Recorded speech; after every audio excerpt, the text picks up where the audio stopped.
The biggest building in that city was the town hall with a clock tower. When viewed from the top of a hill, it looked imposing, like a castle in the middle of the city. The building was constructed over 100 years ago, so its bricks were blackened with age, its stairs were rubbed smooth and its corners rounded, and its doors and windows made a creaking sound whenever opened or closed. However, it was built to be sturdy and strong, so there was no need to worry about it breaking down. The mayor went up to the clock tower to investigate and found an old witch tucked away in a corner, shivering and snuggled up in a small bundle of straw.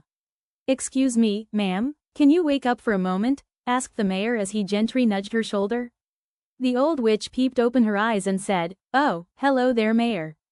How do you do? Well, it's quite troublesome finding you sleeping here. This is the town hall, you know. I'm sorry, I caught the flu from the bitter cold and just needed to rest a little while. No need to worry, I'll be up in no time. Good night." With that, the old witch closed eyes and began to snore again. No matter how much the mayor and the guard tried to wake her up by shouting, shaking, or even hitting her, she wouldn't budge.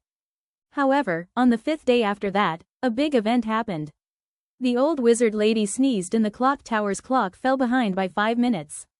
This had never happened in the past 10 years, so people in the town were very surprised. Since early in the morning, complaints were brought to the mayor's office. "I understand, everyone. It's probably just that the oil ran out. It's not a big deal. This won't happen again. I've already put oil in this morning," the mayor said. In the afternoon, after finally convincing the customers to take their items, the mayor hurriedly climbed up to the clock tower. "Let's leave her alone until the recovers from the flu. It's not worth risking her getting revenge if we force her out. But remember, don't tell anyone about this. If people find out that I'm renting out that room and making money off of it without permission, it could cause trouble. This will be a secret between the mayor, the security guard, and us." So, it became a secret between the mayor, the security guard, and them. But the grandma still didn't wake up the next day, or the day after that. Is she still asleep? Yes, sound asleep. Is she not eating anything either? Well, she's a wizard after all. This is troublesome. If everyone finds out, they might think I have wizard relatives or something. Don't worry, I won't tell anyone. Plus, I'm sure that wizard is a good one. She looks very kind even in her sleep. What should I do? If I keep doing this, my reputation will only get worse. It's been a month since then, but I wonder if there's a way to fix it. She's still asleep. She hasn't woken up at all. Yes, I was paying attention whenever she coughed or yawned or snored, but she just went back to sleep right away.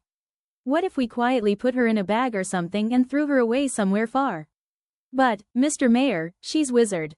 It would be dangerous if she gets revenge. Why don't we leave her alone until she recovers from the flu?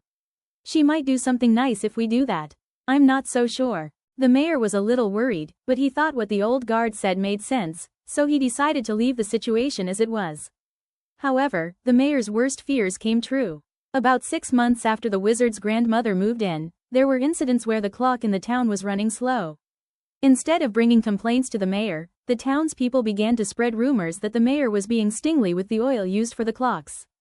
And it didn't stop there. They were saying that mayor was secretly hiding the oil he had saved for his pocket watch somewhere. What a ridiculous story. I would never do something like that. And listen, just one drop of that oil could last my pocket watch for 10 years. I don't even have multiple watches, let alone clocks. The mayor turned red with anger and shouted at the old guard. It wasn't really the old guard's fault, but the mayor had no one else to take his anger out on.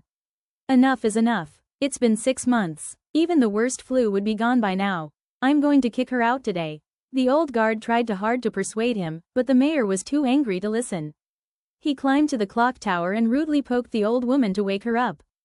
"Grandma, wake up, wake up. What is it, Mr. Mayor? You keep coming here so often, I can't even get a chance to sleep. I was just starting to doze off." "Just starting? You've been sleeping for 6 months. You need to wake up and do something." "It's fine, I'll just get up and leave when I'm done.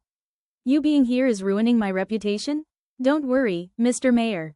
I promise that when I leave, I'll do something great and improve your reputation." "Really? Really? So please, let me rest a little longer.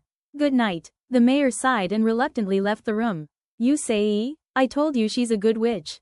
She'll do something amazing for you, Mr. Mayor." It has been 3 years since then. The old lady has been sleeping the whole time, snoring, sneezing, coughing, and even slowing down the clock tower.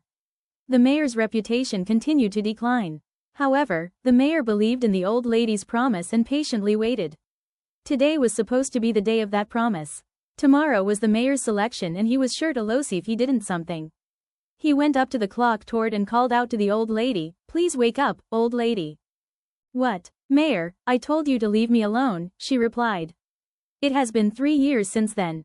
Please keep your promise. If you don't do something nice for me, I will have to quit being the mayor tomorrow." "I will keep my promise. But just one more nap." "No, we need to do it right now," the mayor demanded. The old lady reluctantly got up because the mayor's face was so scary. "What do I need to do?" she asked. "Fix that bridge," the mayor pointed to a distant bridge visible from the tower. "Fix the bridge? But I can't. I'm not an engineer," she protested. "But you're a magician. You can do a little magic and fix it. Sprinkle some blue powder and chant a spell." "That's superstition. Just because I am a magician doesn't I can fix a bridge," she explained. "What do you mean?" asked the mayor. "I only know one magic, the ability to sleep without eating for years," she said. "What?" The old lady was so surprised by the mayor's loud voices that took a step back and fell into the river with a splash. Early the next day, the guard ran to the mayor's house. "Mayor, amazing news. You've been elected mayor again. Everyone town loves you. They saw you save an old lady drowning in the river yesterday." "Yes, that old lady did another good deed. In the room with the clock tower, there is now a big, fancy bed. But the old lady never appeared again. That's why the clock never fell behind again."